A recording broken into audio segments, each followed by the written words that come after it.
Okay guys, so mabilis ang review lang ito, no? Kasi napakarami ng pwedeng mapanood sa YouTube ngayon kung ano yung meron dito sa Poco X3 na ito. So babanggitin ko lang naman kung bakit napili ko ang cellphone na ito. Doon tayo na lang mag-focus, no? So summarize ko lang siya. Itong body niya is medyo malaki siya kumpara sa mga ibang cellphone na mid-range din. So 165mm by 76.8mm ito width niya, at may kapal siya na 9.4mm, at saka medyo may kabigatan siya, no? Ito ay 215 grams ang bigat niya. Ito ay dahil sa battery na nasa loob nito, which is 5,160 mAh. So isa pa yon sa mga rason kung bakit ko napili itong cellphone na to. Pero number one, syempre yung kalidad ng camera niya. At saka isa pa, napakamura nito, no? Nasa 10,990 pesos lang ito sa atin. Actually, ang dalawa sa mga pinagpipilian ko talaga na kukunin is yung S20 FE ni Samsung. Pero medyo may kamahalan siya kasi gusto ko yung camera niya, ultra wide, yung main camera ng Samsung.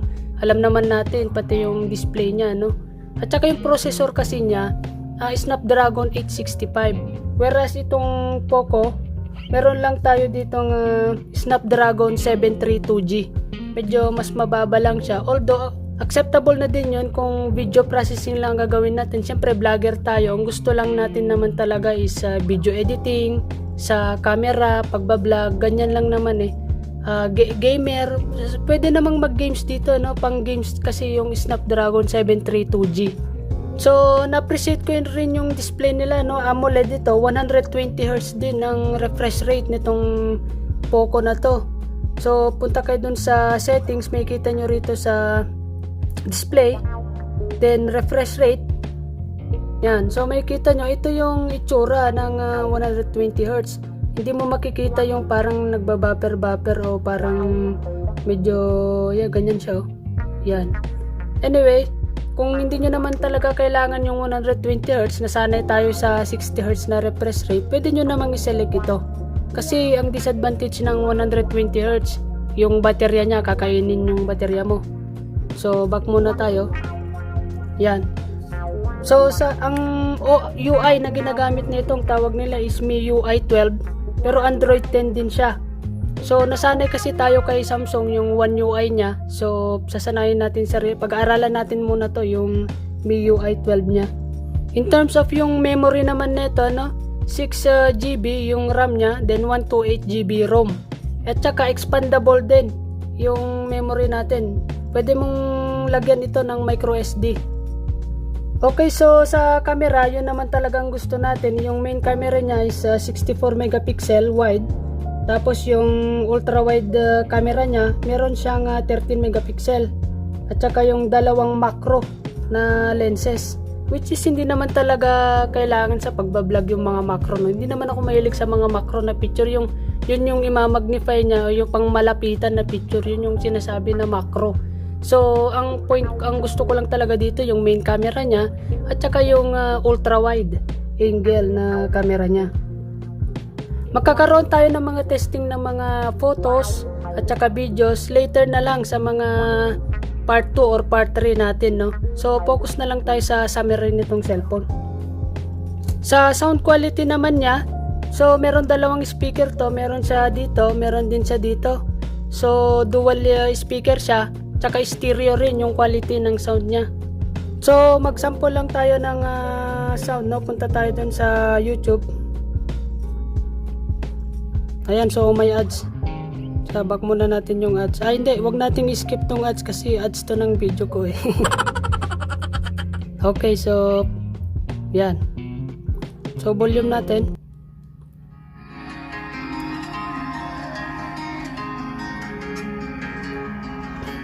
Yan. So malakas siya, no? Although malakas siya, no, sa left and right. Somehow I'm caught in the middle. Is this the end before we've even begun? Okay, so napakaganda talaga, no? Ang sounds niya.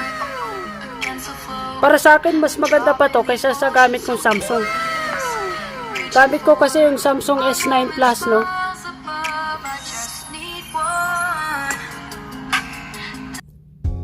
Okay, so subukan naman natin sa gaming. Maglaro tayo ngayon. Okay, so subukan natin maglaro, no? Mobile Legends. Okay, so gamitin natin ngayon si Layla. Yan. Obserbahan natin kung iinit tong cellphone natin habang naglalaro tayo. At saka yung observe natin yung percentage ng battery, no? So sa ngayon, 3:37 PM, 65%.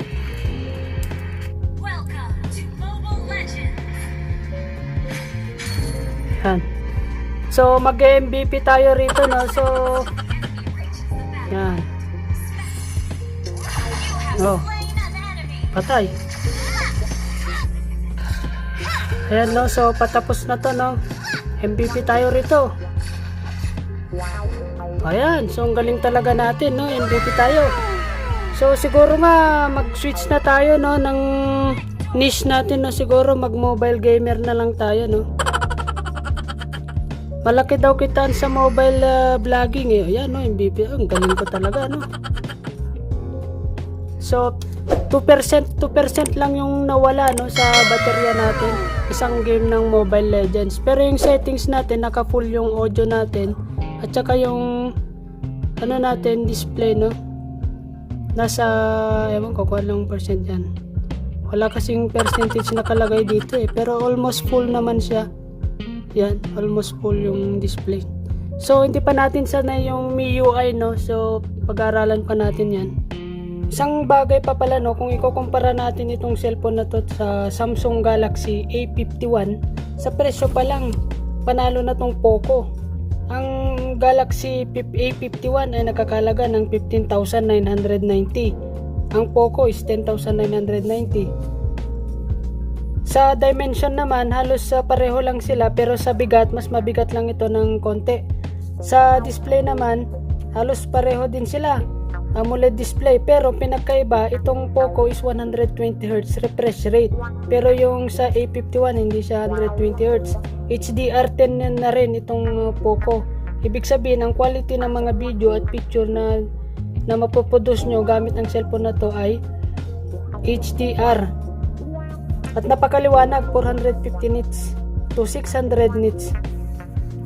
Pagdating naman dun sa chipset na ginagamit nila, itong Poco ay mas panalo ulit kasi gumagamit siya ng 732G Snapdragon or 8 nanometer. Whereas yung Samsung Galaxy A51 ay gumagamit siya ng Exynos 9611 na 10 nanometer chipset. So mas panalo yung Poco natin, which is 8 nanometers. Snapdragon 732G. G meaning pang gaming yun. In terms of yung main camera na ginagamit, no? 64 megapixel itong main camera niya. Yung A51 48 megapixel lang siya. Sa sound quality naman, hindi stereo yung sa Samsung Galaxy A51. Ito stereo, double speaker pa dito tsaka doon sa kabila. In terms of battery naman, mas malaki itong Poco natin, 5160 mAh. Yung Samsung Galaxy A51 4000 mAh lamang. Panalo din yung battery charger nito, no, which is 33 watts. Yung mo, charger niya. 30 minutes pa lang yan. Nasa 60 to 70% na itong battery natin. Pagka-charge, mabilis lang sa i-charge. So pagka binili nyo to, no, nakahiwalay yung kanyang headset ito. Earphone, stereo, earphone. So buksan natin tong earphone niya. So yan. Pero gumagamit siya ng ganito, no, na klase. Hindi ako sanay sa ganito kasi hindi ko makapit sa tenga ko. Kaya sana yung lumang style sana, no. Pero anyway, maganda naman yung quality. Chinek ko ito. Siyempre, ang totoo kasi niyan, kaya ako kinuha to para may second phone pa ako sa pang vlog. Meron akong pang vlog sa sarili ko. At saka yung mga ginagawa kong cellphone. At saka higit sa lahat, birthday kasi natin ngayong November, no. So parang regalo na rin natin sa sarili natin to. Dahil 2 years na natin dito sa abroad. So at least meron din naman tayong konting regalo sa sarili natin. Okay guys, so kung sa tingin nyo na nakapagbigay ito ng informasyon sa inyo, tulong para kung paano pumili ng mga cellphone na pang vlog, gaya ko, gaya nyo, mga vlogger tayo, cellphone gamit, walang laptop. Kung ako sa inyo, gamitin nyo na to or bilhin nyo na lang to. Napakamura at saka flagship yung mga specification ng cellphone na ito. 10,900 lang ito, no? So, nilagay ko yung sa link sa baba kung saan ko binili ito. At saka yung mga iba pang gamit pa na ginagamit ko, check nyo lang yung mga link sa baba. At saka kung may gusto pa kayo malaman, ganyan, ilagay nyo na lang sa comment section. Okay guys, so thank you very much.